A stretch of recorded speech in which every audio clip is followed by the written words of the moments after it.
Ian Tuff with corporate support. Ian. Thanks, Chair.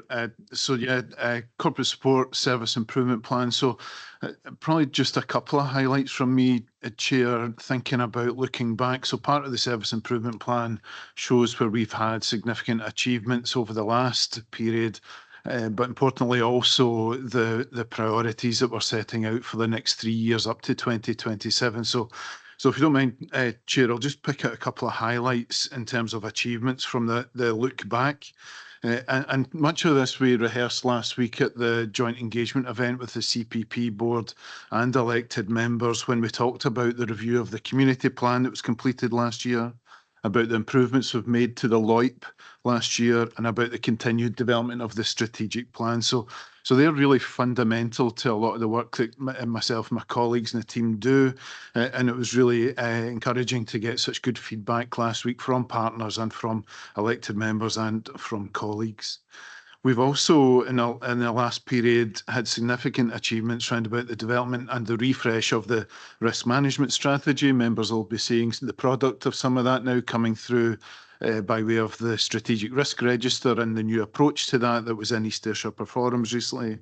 You'll see some of the work we're doing around about our data and analytics strategy. Again, last week with elected members and partners, we talked about how we're strengthening some of that work, how we're using data to help inform decision making.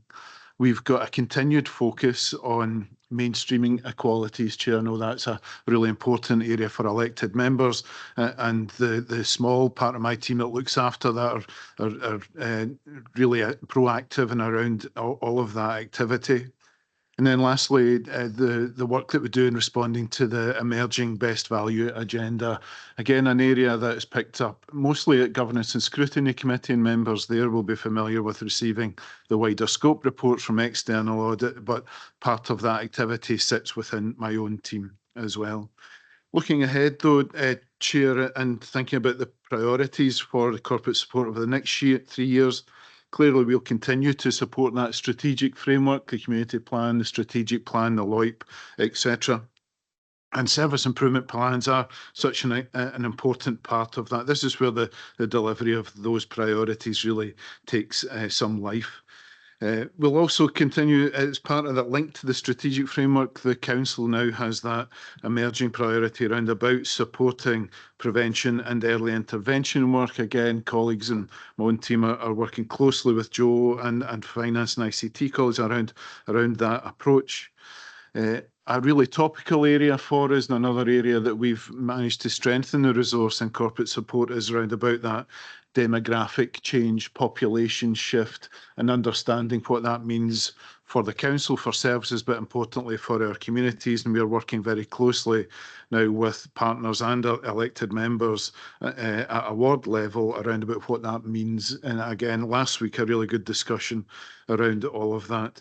Last area I just wanted to highlight, Chair, was, and I've touched on it a wee bit already, but we are trying to strengthen and improve how we present some of the data, how we present some of the performance information to make it much more accessible, and thinking about the audience for some of this. It is officers, it is elected members, but it's also community. So we're mindful of the fact that we've got a bit to go in terms of how we present that. So that's a key priority for us going forward. And then just very lastly, Chair, it's really just an opportunity for me to record today my thanks to all my colleagues and my team that have helped deliver so many achievements over the last 3 years, and that we'll be looking at the next 3 years to continue that work. So thanks, Chair. Thanks very much, Ian. Yeah, I think so often a lot of your work goes kind of unrecognised, and it's good to see. You know that this report today just shows you an illustration of what's some of the work that's involved. Though I have got a wee curious in terms of the corporate support page, support services priorities, parents and grandparents and the rest, implementation of child-friendly complaints handling principles. I'd like to see a wee bit of detail on that, and just. Yeah, thanks, Chair. That again has been an emerging bit of work over the last year. This clearly comes from the UNCRC. It's one of the duties in there. It's one that we've actually acted on quite quickly. So our complaints handling procedures now reflects that. So there is provision within that for child-friendly complaints.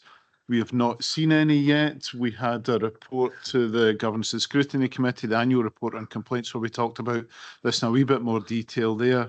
We're not expecting that to create a significant burden on our complaints handling arrangements. Ironically, up until now, children have always had the ability to raise complaints through parents, carers, etc. And this is a slight change to that, giving it a bit more prominence, but we're not expecting it to make a significant change. Chair, thanks. Okay. Maybe a subject for next year's cabinet, just to see how we. Claire. Thank you very much, Ian. I do think sometimes you're a bit of the unsung hero. Last week on the Lloyd report, fantastic data showing how it informs how we use it for preventative measures and for early intervention. I thought Cara was fantastic, and the fact that it wasn't recorded last week, this is why I'm seeing it again this week. It's a shame that last week's meeting wasn't put out there for all our citizens to see. I think it was excellent. Perhaps it's something we could look to do in the future, and thanks to all your team, but particularly Cara. I thought she was excellent last week. Thank you. Claire. Thanks, Councillor. It's really nice of you to say that, and I'll pass those comments back, and they can see them now recorded. But yeah, that work that we're doing around about data and accessibility of some of that information is really exciting, and we're looking forward to being able to present that to elected members. We do have another seminar for all elected members and partners on the 5th of November, I think it is. So again, an opportunity to showcase some of that work again. So thanks for your comments, Councillor. I see. Did I see another hand up there? Maureen, yeah. Thank you very much, Ian. I'm looking forward to that session. Could I ask at that stage, how much of the census data will we actually have, and what will still be the gap areas, please? Thanks, Councillor Mackay. So yeah, again, it's another topical area. So we gave a summary last week. I think members will have picked up on that on the census information that's now been received, and we provided that. I think what I could do is actually do a note to all members, actually, with the programme of the next releases for census information. We know that there are more things that are emerging all the time, and there is a schedule for that, Councillor Mackay. So happy to share that with all elected members. The session in November will be an opportunity for us to do a bit of a more detailed scrutiny and a wee bit more analysis of what that's telling us as well, because we're taking the opportunity now to break down that census information helpfully into even down to ward level as well, and we'll be doing that all on the 5th of November. So without providing much by way of detail of those next sessions just now, I will commit to doing that in a note back to elected members, Chair. Thanks. Okay, thanks. I'll maybe bring in Rich. Thanks, Leader. It's just, I guess, a comment and reflecting on members' comments today around the unsung work that Ian and his team do. Critical in terms of our planning, as Councillor Mackay has mentioned there, that census information that we've all been involved in the recent conversations around the demographic changes, etc., but also the fact that, again, picking up on the LOIP and some of the work that we do in that multi-agency setting, given the fiscal challenges and the way that we'll need to work differently and more collaboratively moving forward, that just creates and places additional emphasis on some of that multi-agency preventative work that we've been talking about. So I'll take that back and discuss with Eddie and Ian how we can build that in so that it isn't necessarily unsung work, because it's critical in terms of how we move forward in the future. Thanks, Leader. Thanks, Rich. Okay, anyone else? Thank you. It was just to come in to align myself again with Councillor Maitland's comments in terms of the presentation at the joint event, and just again, Ian, to say Cara is a great addition to your team. Absolutely first class. Thank you. Thanks, Councillor Mackay, Chair. No, she is fantastic, and I think everyone's seen that last week at the session, and it's really good of you to see again, Councillor Mackay, so I'll pass that on. Thank you. And you're not bad yourself, you know that. Yeah. For a mother will support. Okay, on that note, we'll go over to primary corporate support. We're going to the next one, which is finance and ICT. And we've got Amanda Davison to present this report. Thank Amanda. you, Chair. Members, as the Finance and ICT Business Manager, I'm pleased to present to you today our Service Improvement Plan for 2024 to 27. The Finance and ICT Service is a key service that provides a vital support and advisory role to all services within the Council. But in addition to this, a significant proportion of our employees are customer facing, delivering support in revenues and benefits, council tax collections and customer services. Since our last Service Improvement Plan for 2021 to 24 was produced, our service has undergone a redesign, resulting in the creation of 5 new divisions, 2 of these coming under the remit of the Deputy Head of ICT and Digital, and 3 under the Deputy Head of Finance, and more details of these can be found in pages 205 to 207 of your reports today.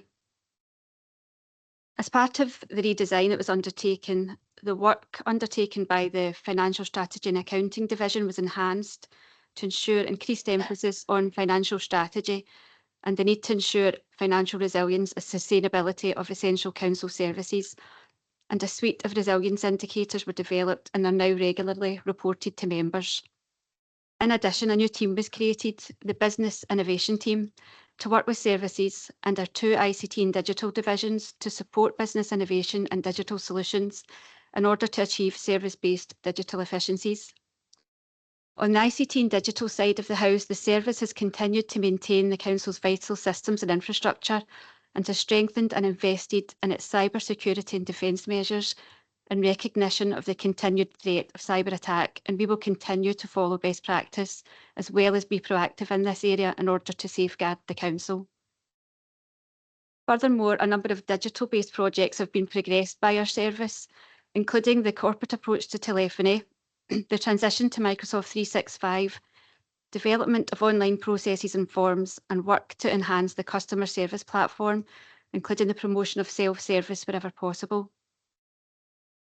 Looking ahead, along with the wider Council and Community Planning Partnership, our service recognises the current difficult financial outlook, and the need for us to drive forward service-based digital efficiencies has never been greater.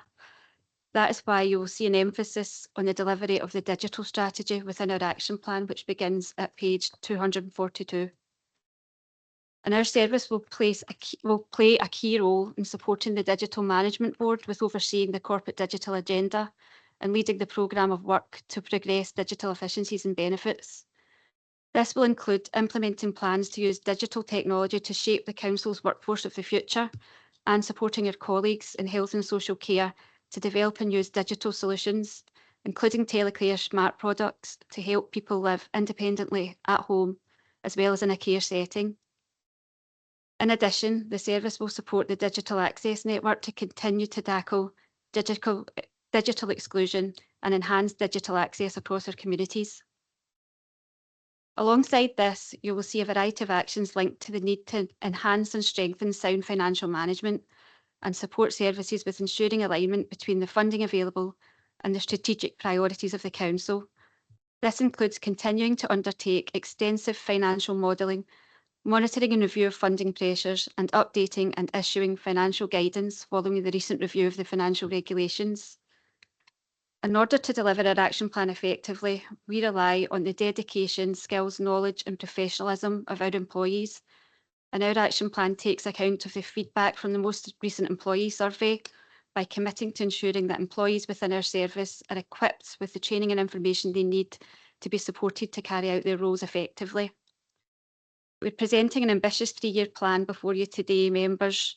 However, I'm confident that working together we can achieve everything we set out to do. So thank you, and happy to stop there for any questions. Thanks. Thanks, Amanda, for that. Any questions? I think we heard a lot last week in terms of digitisation work and how that's saving us quite a bit and improving how service delivery. This is just some of the, and this report reflects that. Ian? Thanks, Dougie. I think you're absolutely right. I mean, I think we all agree that effective use of new technology will bring benefits across the whole council activities. It goes way beyond the ICT department. I particularly draw members' attention to point 20 and page 235, and again in point 22, just over the page. And I think the council, a centralised model for the telephony is definitely the way to go. I think it'll be much more effective and hopefully have the added benefit of lowering costs. And also, I'm particularly pleased to see that processing payments at the time of booking services, I think that cuts out the potential for bad debt, and and multi-stage stages been introduced to the process. And again, I think we have an opportunity here to lower costs. So excellent paper. Thanks to all those concerned in producing it. Thanks, Ian. Maureen. Thank you. You mentioned Microsoft Office 365. I wonder if you could just tell me what progress has been made on that, please. And I have one other question after that. Thank you. Through you, Chair. So Microsoft 365 probably burnt into my brain, given the scale of it. It's probably, members, the biggest IT project this council has ever undertaken. And by calling it an IT project, I do it a disservice, because it's much, much more than an IT project. The IT part of it is almost complete, and we're about to walk into the larger piece of work, which is around data governance, information governance and data management, and that whole data security part that will become so available once the other parts and other elements of 365 are implemented. We have a project group for 365. We meet regularly, and we're at the stage now where the milestone we're about to reach is having all of our employees, including yourselves, members, transitioned to 365 into the cloud. I have to say it's taking longer than we anticipated, and I'm grateful to colleagues at CMT, in particular to the Head of People and Culture and the Chief Exec also, for their support in helping us take that forward in terms of just getting that last few hundred staff moved over to the cloud, after which we can progress to the next part, which is around utilising the functionality that lies within 365. Rest assured, though, that as we go forward, and in the past, rather, that functionality has been tested by the 70-odd digital ambassadors across the council that have that functionality already. So we're ready to move forward at pace on this. The 365 part will be really innovative to the council. I think it will change the way some services and some colleagues work, and that will be good. It's my job now to try and monetize that and see where that saving from 365 can come from, recognising that the cost of 365 itself becomes an annual cost, and so a further burden on the council. So it's important that we offset that. But that's where we are at the moment. Councillor Mackay, about to conclude multi-factor authentication, move on to the apps, then it's federation, and then it's file sharing. I'm grateful not just to colleagues and People in Culture, but we have placed an incredible burden on our information governance manager in the council, because with 365 comes a use for certain statutory and legal disclosures that we have made in terms of data sharing, and that data agreement, over 2,000 pages, believe it or not, has been submitted to the information governance manager, who has liaised with herself and has signed that off. So a massive piece of work, operating as fast as we can, but at this point in time, maybe a bit slower than I would like, but pace will pick up soon enough.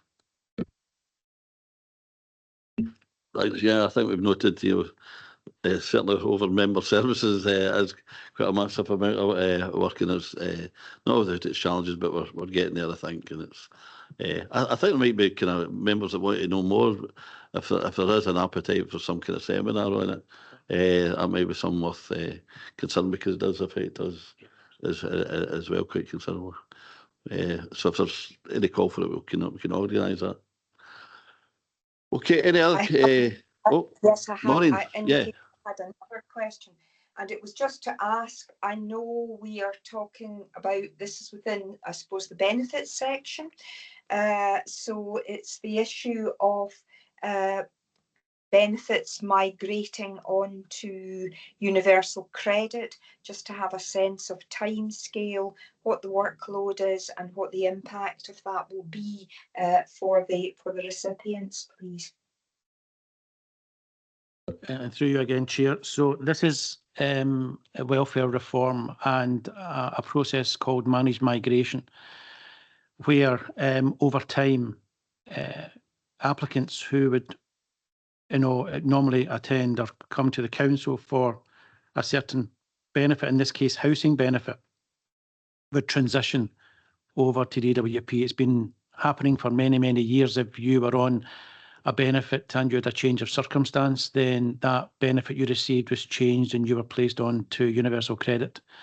More recently, there's been a series of radio adverts encouraging people to, particularly those on working families tax credits, to assess whether they would be better staying in working families tax credits or moving across to UC. And that again moved more people from local government benefit provider to universal credit. We are left with a group, and this is the UK wide, we're left with a group of applicants. Majority are on employment and support allowance, and they will transition over time to DWP. The process for East Ayrshire started in April. So far, at the end of August, September time, probably around 15% of those applicants have moved across through managed migration to universal credit. It means that over time, for the working age population who are on housing benefit, the council will no longer provide that benefit. That benefit will move to universal credit. For my service, it means that I'll have a team who the work they do will have left them. And I'm already speaking to my managers and also with the head of people and culture about the implications for that. But wider than that, this is a group of people who have not necessarily had any dialogue or interaction with DWP for many, many years. And so by moving to universal credit and receiving their housing costs as part of their new universal credit and maintaining a journal to accompany that, then work to support them is important, and that's taking place both with a range of services, including my own, and also with DWP. That timescale to do this is probably between April this year. It will run through to December 25 and probably beyond. We have around 1,700 recipients who will move across in terms of that change, majority on employment and support allowance. It started a few months ago, members. I've already given an obligation in past comments to provide much more detail on this.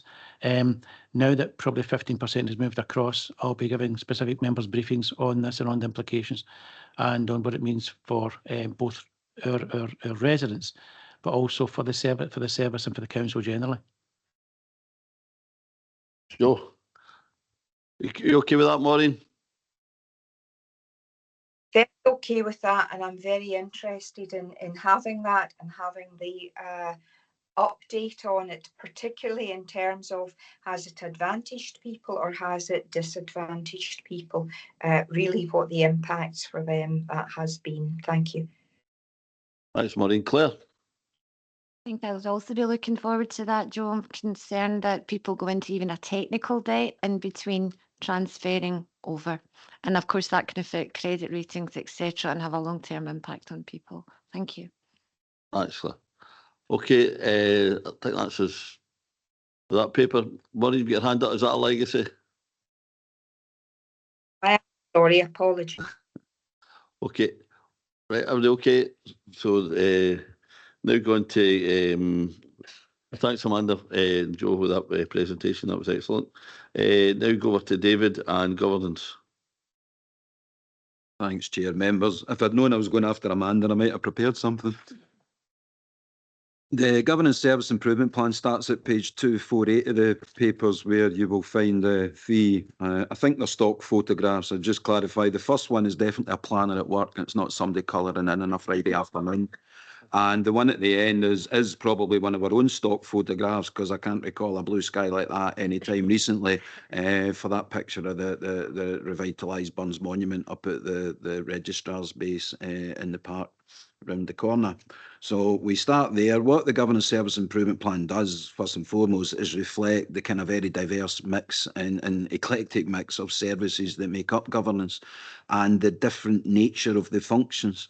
We started, and I won't take too long, but we started as legal and admin, which were always traditionally in support services, corporate support services, the kind of services that support the council and the frontline delivery services within the council to fulfil their statutory obligations. It moved over time. We acquired procurement, admin moved out, became democratic, regulatory were in there for a little bit, for a few years, and then moved back out. And then latterly, we have now been constituted as governance. Initially, that was legal, democratic, coming back together in about 2016, procurement remaining, and we created the information governance, a small team of 4 around about 2018 in order to ensure we would be fully compliant on an ongoing basis with all the requirements of GDPR. And then latterly, the last management restructure approved by Council in June 21 brought planning, building standards, environmental health and trading standards, who together comprise regulatory, into the governance party. So it's a mixture of background traditional support services, planning that provides a positive frontline service to folk wishing to obtain planning permissions, and then environmental health that provide frontline services but of a different nature that are all about mostly regulation and enforcement of various pieces of environmental type legislation. So folk like to see them do their job, but not to those folk, but to their neighbours. So it's a mix of services. And that's reflected, I think, in the diverse range of issues that can flow up. Broadly speaking, taking the broad headings, in terms of staffing, there have traditionally been issues, difficulties, right up to fairly recently, in both planning, building standards and across regulatory, in recruiting good experienced candidates to the post. So we have the right structures. We have very minimalist structures, but we just about have enough posts in the structures to deliver the services we would wish to deliver to the standard we would. However, if you're carrying vacancies, that can have an impact on that service delivery. So the trick is not to carry any more than you need to at any given time. So we've put a lot of effort in recent years, both in planning and regulatory, to try and identify other means to, as we like the phrase, grow your own, to develop your own, to grow your own in-house talent, to take those who are studying at the moment, trainees, graduates, modern apprentices. We've got one on the go about to start within regulatory, a new one around modern apprenticeships. We will happily look to develop any opportunity to bring good quality folk into the service to fulfil its needs. The downside, and we have been quite successful, so actually just recently, planning and regulatory are pretty much up to full capacity in terms of not carrying too many vacancies. The downside of that is it then can have an impact on budget, because all budgets are 3% turnover built in, but for planning and regulatory, as a result of and I'll just call it a previous quote saving unquotes, the actual turnover is 5%. So if we are fully populated in the structure, we are carrying a 5% penalty on the budget, or at least 90% of the budget, in terms of we're not then achieving that turnover target. But we would rather be fully staffed and manage the budget challenges in those circumstances. So at the moment, notwithstanding where we have been in the journey we've been on, in the main pinch points, there aren't the recruitment issues. We've been successful and we're seeing the fruits of all those different approaches. In terms of budget, the broader heading is that there's a special treatment around the planning income, and if you leave that aside, then we're actually only this year projecting an underspend of something like £27,000 now, as a result of the success in recruitment in the last couple of years and filling those vacancies in order to provide the services. So twin pressures there, but in terms of, as I say, the budget, we have in the past been able to, as a result of those vacancies and for other reasons, the fluctuations in the planning and building standards income, we've been in the past in the habit of delivering sizable underspends. This year, I think we're going to be pretty much down to the line, and I think that will continue in future years. But that's fine. We are happy and used to living within our means in accordance with all other services within the council. In terms of, I've covered the Ranger services, and it's set out more at pages 250 onwards. In terms of the structure chart there at 252, that reflects the fact that we unfortunately, in legal and licensing, we lost the ill health retirement, the legal manager, and the structure reflects his departure, which was of a matter of regret for all concerned in the circumstances. All I would say there at the chart of 252 is there are 2 of the legal team leaders, so there are 8 services, there are 7 managers, if you like, with different names reporting to me, and of those 4 are female and 3 are male. So we continue to do our bit to address the gender gap, the gender pay gap, etc. But what I would stress is, as you would expect, all appointments are on merit, and we appoint the best candidate irrespective of gender. But at the moment, that's the makeup we have, and every one of those managers is doing everything they can and everything you would expect to justify their appointment in their respective roles. We've set out the budget there, and I've touched on that. There are, when I say there are no particular pressures, that's in the context of everything is relative in terms of the overall council budget and where the council is overall. And Joe's covered that in a number of recent meetings, and members are well aware of the situation. So I'm not saying we are cash rich, but in terms of our place in the pecking order, there are no particular budget pressures other than the caveat that the structures we have support or give us the minimum that we need to continue to deliver the services we deliver. But that's been the case, and that's had to be the case in order for us to continue to live within our means, as we all must. So that's simply for information. It's certainly not a complaint. We cover the workforce in more detail, and we've set out some of the detail of that, and it's there if members have any questions. We've set out, again, because we're that eclectic mix of 8 services, our kind of local policy just looks like a list of everyone else's added together. It isn't, but it does give you a flavour of the width and depth of what the services within governance cover in terms of both the frontline and the corporate support services. We've covered the performance issues, like some building standards or particular arrangements in place. They have both the Scottish Government accreditation process, which is quite an exacting process to make sure they can be trusted by government as verifiers, etc. And we also inherited there and introduced under the auspices of predecessor David McDowell, as they adhere to the ISO standard, which again is a very exacting process. But what those 2 do is give you comfort that building standards is always in a good place. In terms of planning, as I said, it came into governance in June 21 in the back of the management restructure, and physically we merged in September 21. We spent the best part of the last 3 years just focusing on coming out of the pandemic, picking up the backlog, clearing the legacies, clearing the issues, and getting matters determined at committee, preferably without appeal, and we didn't do too bad at that. We've then managed to move on. We got the Chief Planning Officer appointed. Pamela Clifford took up post in April. She's been more than happy and ready to take the baton and move things on and move things to the next phase. Wider engagement in the external and the national platforms, representing the council, heads of planning, etc. I think she's the current chair of various outside bodies, engaging with SEPA. And I'm not wanting to get into the flooding debate today, but we do have Pam at that national table now, fighting a corner on SEPA's approach to those kind of matters. Pam has a good background in regeneration, and you can see she has the appetite. I think many of you will have met her already, and she has an appetite to bring the best of their successful approach in Western Bartonshire, where she was before, to East Ayrshire. And to bring some of those benefits and outputs here. So Pam is very much taking the baton and taking planning to the next level again, and I will continue to support her as required, but I don't think she needs that much support, to be honest. But we're there if she needs us. So planning is in a good place. It's got a Chief Planning Officer, and it continues to move forward. In general terms, you have last year's action plan largely achieved. I won't pick out any. I'm happy to take any questions, and those that weren't fully achieved and are still relevant have been carried forward into the next plan.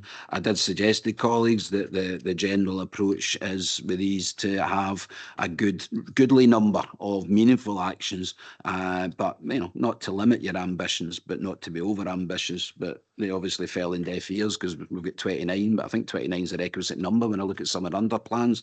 But we do have 29 actions there allocated across the different services, and I would hope that what you see in the round with these is that these should and will dovetail in along with the service improvement plans, the council strategic priorities and the requirements of other services to continue to deliver what the council needs. Again, there's a lot of details, a lot of variety because of the range of services. I'm happy to take any particular questions, but these reflect our particular priorities. In that regard, and just to close, in terms of one strand of work that brings all of this together in terms of managing budgets, providing the best quality services, efficiency and effectiveness and best use of resources and best value, then we certainly within governance recognise the absolute need for and the value therefore of the council's approach to digital management strategy. I attend the board that Joe's set up to and colleagues have set up to deliver that, as does Robert Gibson, the Information Governance Manager. We are there to support the process as a central support, and we also have the Regulatory Services Manager on it who has, along with the Chief Planning Officer, they both have a great appetite and are pushing their way into the queue in terms of bringing forward projects that will allow us to deliver within governance services the digital management strategy and that overall drive to get services online and reduce the cost of service provision wherever it's reasonable and appropriate to do so, and there are elements of that reflected in here as well. Apologies, it's not that I like the sound of my own voice. I absolutely don't. I don't watch these replays, but I do feel passionately about the services we provide and the quality of services we provide, and I could talk about them all day, but I won't. But if there are any questions or queries, Chair, I'll be happy to take them. Cheers. Okay, thanks, David. Graham? Thanks, David. I'm just going to make a comment as Chair of Planning, David. As much fun as it was having you on the committee as kind of stand-in as Chief Planning Officer, I really welcome Pamela Clifford's appointment. I think she's a great appointment, and we're already feeling the positive impact of her being in that position on the committee. So I welcome that, and thanks for all you've done in the committee, David. I know you told me on many occasions how much you've enjoyed it. I did up to a point. The last one nearly killed me. I think I would just say two things. One, I've always been clear, I'm a lawyer, not a planner, and you will always get a better approach and better advice and support from a planner. I can't pretend to have the same level of knowledge and experience as they have, or a planner and not a lawyer. And the second one, I'm sure the fact that one of the first things the Chief Planning Officer did was in terms of coming in and reducing the length of the planning committee reports had absolutely no bearing on your comparison there. Thanks very much for that. No, I think we've all welcomed that. I remember Pamela from the first time, and welcome back in that experience of working up at Western Barnshill. Particularly with some of the kind of issues that we're facing here in East Ayrshire will be absolutely invaluable, and look forward to working with Pamela over the months and years ahead. Anyone else? Okay, thanks, David. Thanks for that report. Now going to the Appendix 5, which is People and Culture. Amanda Lowe.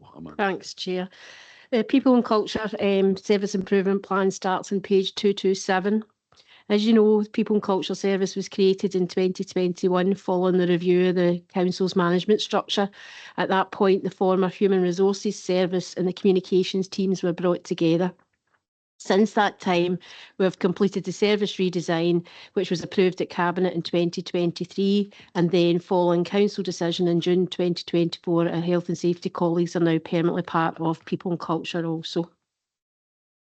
In my introduction on page 278 covers the services which are now within People and Culture, namely communications, health and safety, human resources, organisational development, payroll and systems, and workforce and future skills. The sections in national and local policies is in page 291 and 292, and it also covers links to all our human resources policies and procedures, as well as our health and safety standards, which set out arrangements for our employees within the council. The actions which were set out in the 21-24 of our previous plan and our progress over that period is captured in the look back section in Appendix 1, which starts at page 297. This includes actions for the health and safety team at the time, as they did not form part of the previous People and Culture Action Plan. You will see that some of the strategic actions the People and Culture Service have achieved in this period include the review and the implementation of the revised pay and grading structure for our new grades A, B and C, which was implemented in April 22. The development and implementation of the organisation-wide one-year workforce plan, which was created in March 21, then followed by the development and implementation of a 3-year workforce plan 22 to 25, and then in line with the Council Strategic Plan 22 to 27, this has now been amended to be our 5-year workforce strategy, which was approved in October 22. Some of the actions have not been fully achieved, and there are some still progressing. Some of these areas are because we're out with our control. For example, the national drivers, like the independent review of adult social care services. Any of the actions have not been fully achieved in the look back session have been incorporated in the looking forward session, which is in Appendix 2 and starts on page 315. I'm just going to briefly list pull out a few, one or two for each service. These include short-term, medium and longer-term periods, which have an indication of the range of work that the teams will be doing. The first one, the implementation of the actions for the People and Culture Service arising for the workforce survey. Continue and in fact enhance the support that we give to council services to reduce absence levels. Embed our equally safe at work. We currently have our bronze accreditation, so embedding that and starting to work towards our silver. Implement and embed the online accessibility arrangements across the council. Finalise corporate communications strategy. Carry out audits for COSH, HAS and noise arrangements throughout the council. Develop employee wellbeing framework. Implement the actions arising from the Disclosure Scotland review. Develop and embed the councillor conversation plan to be carried out on a quarterly basis as part of the elected members' development, embed a digital culture, and undertake a review in the CRIS 21 reporting, including absence reports, and involving the implementation of moving to iCRIS and an HR 21 app, which will facilitate a dashboard for managers that will have real-time information available in their staff, but also give that app on a personal device for our frontline workers that don't have access to our corporate systems. And we'll continue to implement the Council's 5-year workforce strategy, including the action plan. You'll see the full range that we're intending undertaking in Appendix 2, and this is just some of the key areas that we intend to that I'm highlighting today.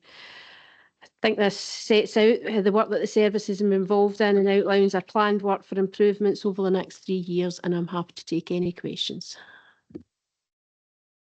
Thanks, Amanda. Claire? Thanks very much, Amanda. Just back to page 315, it's fantastic to see the endometriosis getting embedded in our work. There's been a lot taking place internationally on how we view endometriosis, how we research it, and it's great to see that we were in there right at the very beginning. Thank you very much indeed. Thanks, Claire. I know you've put a lot of work into yourself in that and to highlight this. Was there anything else on Amanda's report? No. Okay, no, it's a good report, and thank you, Amanda, for that. So that concludes all the reports, and we go back to the recommendations, wherever they are here.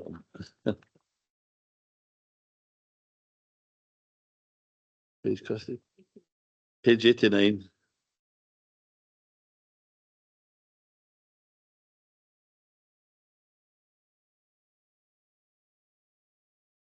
Yeah, there's 2 recommendations in front of us in paragraph 2. Can we agree recommendations? Okay, thanks. Thank you. And the final report is the Place-Based Investment Programme 24-25, which is year 4, and Claire Cabana. Claire.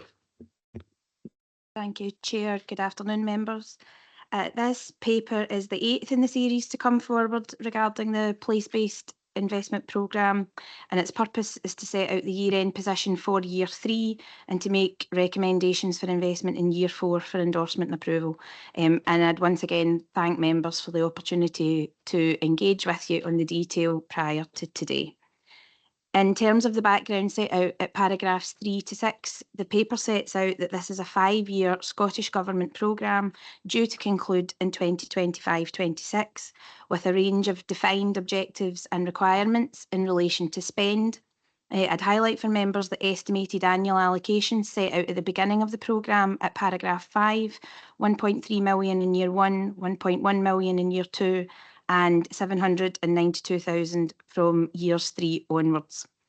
In successive years, Cabinet, through its oversight, has supported a strategic management approach of collaboration, learning and improvement to the Council's administration of the fund and the programme.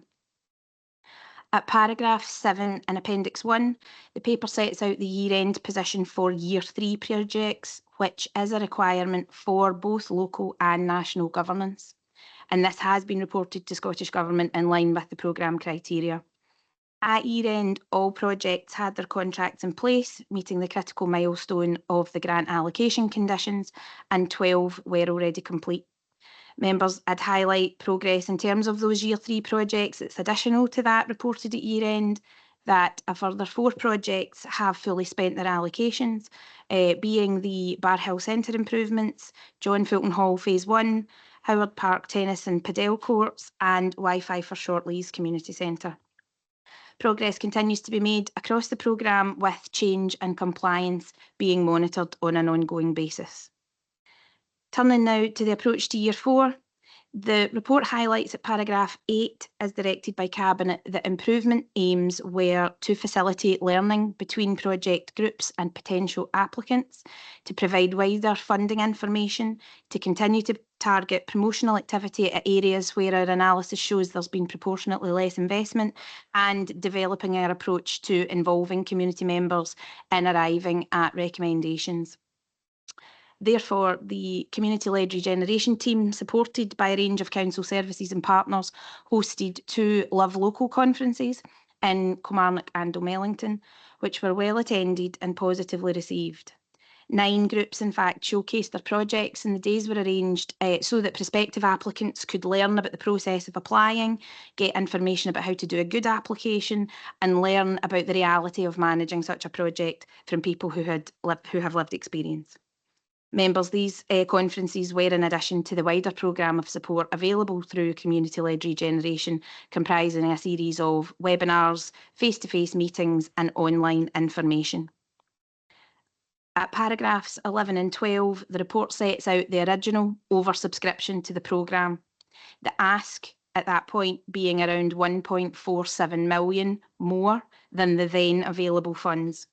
And the report also recognises the positive effect of the principles that Cabinet put in place previously, including share the love and ensuring that funds are directed at investment-ready projects. The breakdown of the applications received is set out at the table at paragraph 14. The local assessment process, which followed the robust framework put in place in previous years and sought to improve, is set out at paragraphs 15 to 17. As agreed, evaluation sought to target investment at new but investment-ready projects, and that were also able to bring in wider investment or match funding. I'd highlight for members the details at paragraph 16 in terms of our strengthened approach to involving community members in project evaluation. This year, community panel members were invited through an open recruitment process, through the conferences, social media and programme support. And again, those who participated fed back that it was both positive and informative. And at this point, I'd like to offer my thanks to the people who gave up their time to be involved. In terms of the recommendations for investment, in line with Cabinet's direction, preparations were in an advanced stage in May of this year to give projects as much time as possible to put contracts in place. At this time, the information set out at paragraph 18 from Scottish Government was received, which, in summary, paused place-based investment until local funding allocations could be confirmed, and set this within the context of a particularly challenging national budget and the need for robust spending controls. This pause was accordingly put in place, applicants were informed, and as a result, officers moved to realign shared prosperity funding to ensure compliance with its programme criteria, which will be presented to members in a forthcoming paper. Paragraphs 20 to 24 describe the approach then put in place by Scottish Government and our response. Information was received that, given the risks and uncertainty around the programme, ministers would consider release of up to a maximum of 50% of the local allocation if they could be satisfied projects submitted met a number of mandatory criteria set out at paragraph 20. In making this return and to balance these requirements with East Ayrshire's strategic approach to PBIP, officers reverted to the local assessment framework and overlaid these new emergency criteria to identify those that could be put forward up to the maximum permitted value. I met with government officials to represent the council's significantly community-led and delivered approach so that our local context could be understood and to give East Ayrshire the strongest chance of receiving an allocation. The outcome of this process is set out within the report at paragraph 21 and appendix 2, which is an agreed allocation of £392,582,000 for 8 identified projects. Officers have also identified where historical developer contributions can appropriately be geographically matched to projects that ranked highly within the established local process, and these 4 are also set out at Appendix 2 for approval. Members, given the evolving context driven by the national financial position set out within the report, the ask from our communities is now almost 6 times the maximum funding available, more than 2.3 million more than what we have. I fully recognise the disappointing position for those not being put forward for investment, and as we have in previous years, we will look for alternative ways to assist these projects. The implications are set out from paragraphs 26 to 37, and within those I would highlight, members, that this report has an overall positive impact. It invests almost £415,000 in community-led regeneration, which in the current fiscal position and unknown future funding position for place-based investment means we have as a council consistently prioritised community-led regeneration as key to prevention and early intervention across our local communities. On that basis, members, the report makes 5 recommendations and these are set out at paragraph 2. Thanks. Thanks, Claire. Thanks for that report. And I think to a wee bit comfort from what you're saying there in terms there's over £2 million, £2.3 million worth of projects that haven't had been any unsuccessful, but we will be signposting wherever we can to other sources of funding. I think that's really, really important. Drew. Thanks, Chair. I'd just like to congratulate Claire and Sharon and the wider place-based team, because this has been a huge amount of work right from the beginning of the year. The 2 successful conferences that Claire mentioned there really was fantastic. They're bringing all the groups together and everybody sharing that information together, sharing the love is what the project was called. But as I say, to be cut from 780 down to 392, have that paper at 780 and all that aspiration for people to get with their applications forward, it was a big disappointment. But Claire and the team have turned this around, negotiated with the Scottish Government, because it's looked what East Ayrshire is doing here in the place base and the community wealth building is something that other councils are looking at. So it's well done to the team for actually getting that £380,000, and all the groups it's been given it will be happy with getting that, all the applications and the money to take their projects forward. So thanks to Claire and the team. I agree 100% there, Drew. Claire and then Maureen. I'd like to echo everything that Drew said there, and I'd like to thank Claire for coming back to us yesterday with a further presentation, and Sharon as well. It is a positive story. It does sound disappointing, but it's a very positive story. Again, in terms of prevention and intervention, these ones are crucial. So I'd like to say thank you very much. And just one wee pedantic note, please, on page 334. The appendix for the application is not recommended for investment. The Kilmarnock railway station appears on the left-hand side with Wellbeing for All beside it, and then it appears again at the bottom with Wellbeing for All with Kilmarnock Station Railway Heritage Trust beside it. Is that just it wasn't two applications? That's okay. Right, thank you, and thanks again for all your work. And you know, name the problem is two applications. But okay, Maureen. Thank you very much. Claire, again, I know the amount of work that has gone into this, and it isn't just this year, the amount of work that's gone in. We have had a great deal of time and involvement with you and your team. So that would be Mags as well. And it would be, remiss of me not to comment that what you have consistently done over the length of this project is when suggestions have been made that you have seen what the benefits are, you have absolutely taken those on board. So it is with real regret, and I'm sure you will have felt it with real regret, that what you're presenting us with today is a report which has already been approved by ScotGov, and what we are being asked to do is endorse what actually has been presented here. That's a real significant concern for me, because again, we have worked so closely with you, and there have been significant contributions across party from elected members in the past. And it would be wrong of me not to say that I note, and of course I'm pleased for any community that's moving forward and has the volunteers to support that move forward to make improvements for their community. But I do represent a community in Kilmarnock North who had an application in for a strip out and a kitchen replacement and have been unsuccessful. That's an old building. This has been something that has been in the want for a considerable length of time, and Ochiltree have been the successful people who have got a new kitchen for an extension to a building that I think I'm correct in saying has been open perhaps 5 years. So again, I am concerned about that, and I wonder, and I will continue to wonder, had this not been something that was here for endorsement, but it was here for discussion with elected members, perhaps the outcome for Kilmarnock North and their kitchen might have been different. Yeah, I think that we're all disappointed. They could all, I know bonnet and toilets, and for example, but there's a process there that hopefully, tries to, distributes on a rational basis. Claire, I don't know if you want to come in, and then I'll bring Jim in. Thanks, Chair.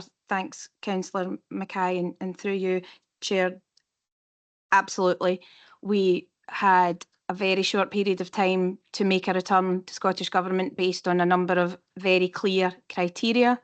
What we sought to do in recognition of that ongoing engagement that we've had with members across the chamber is apply that fair and transparent process that we've established locally as best we could, although I recognise that the product of it is not what we would have otherwise wanted to come to members with necessarily. It's clearly been driven by the national position, and our response to that has been to secure the best investment we could for East Ayrshire. I thought, Jim. Yeah, and just picking up on that again, Claire, community driven with the two panels coming together and identified the projects. I wouldn't like to think, Maureen, that you were insinuating in any way that we should have been taking away the money for Ochiltree Hub, because it has developed, it's expanded itself, and through that growth and the growth that's happened with Ochiltree, and we see how that business is thriving, then we can only see it going from strength to strength. So I think, it does go back to national decisions, and I've got to say I'm really disappointed that there is other groups didn't benefit, and likewise the Alan Brown bits, or the Brown building in Catherine as well, that could have been doing a fair bit of money as well for it. Thanks, Jim. Okay, and I think we just need to point our successful candidates to to other places where we can maybe help them, give as much support as we can. Maureen. Yes, and I hope Councillor McMahon heard that when I started to speak about what the allocations were, that I was positive about any community that actually sort of makes progress for their community. That, of course, is what I want. But again, I think it is such a stark contrast that I think it was appropriate for me to make reference to it this morning. Thanks for that, Maureen. Anyone else? Okay, we've had a long meeting this morning. Can I just thank you all for your attendance, thank all the officers for their attendance. And we've got, but before I thank everybody, I've got to go to the recommendations. It's 5-1, which we'll just get a wee bit kind of. Give me agree with recommendations first of all. And can I thank everybody?